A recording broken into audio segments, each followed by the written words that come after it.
Menurut kalian, apa sih yang membedakan desain industri dari paten dan hak cipta?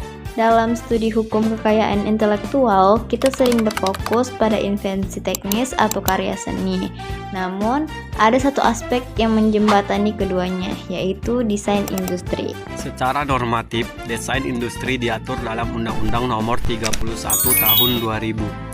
Fokusnya bukan pada fungsi teknis yang merupakan ranah paten, melainkan pada aspek estetika atau penampakan luar suatu produk. Landasan filosofinya adalah memberikan penghargaan atas nilai kreativitas pendesain yang mampu memberikan nilai tambah ekonomi melalui keindahan visual produk tersebut. Berdasarkan pasal 1 angka 1 Undang-Undang Nomor 31 Tahun 2000, desain industri mencakup kreasi dalam bentuk 3 dimensi maupun 2 dimensi yang memberikan kesan estetis dan dapat diwujudkan dalam pola industri. Artinya, objek perlindungan harus memenuhi 2 unsur utama, yaitu estetis dan dapat diproduksi secara massal.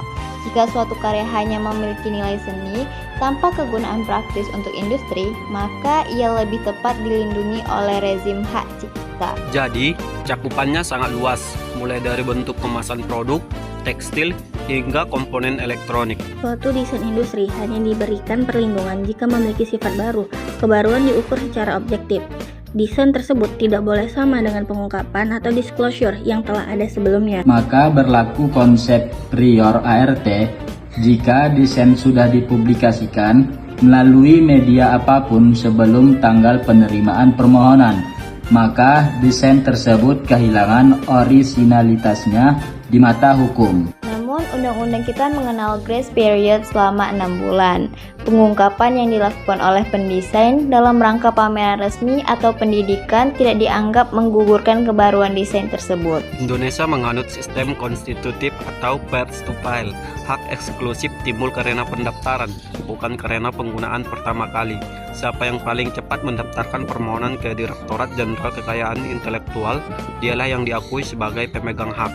Jangka waktu perlindungannya pun bersifat rigid, yakni 10 tahun terhitung sejak tanggal penerimaan.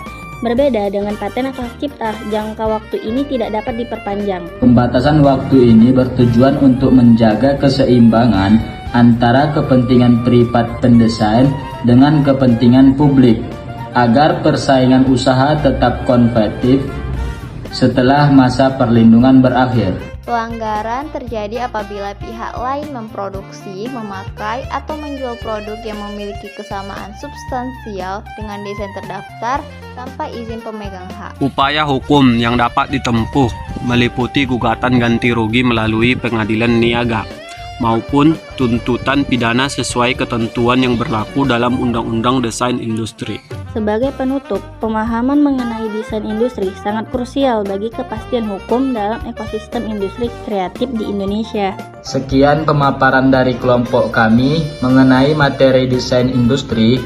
Semoga memberikan perspektif akademis yang komprehensif. Terima kasih.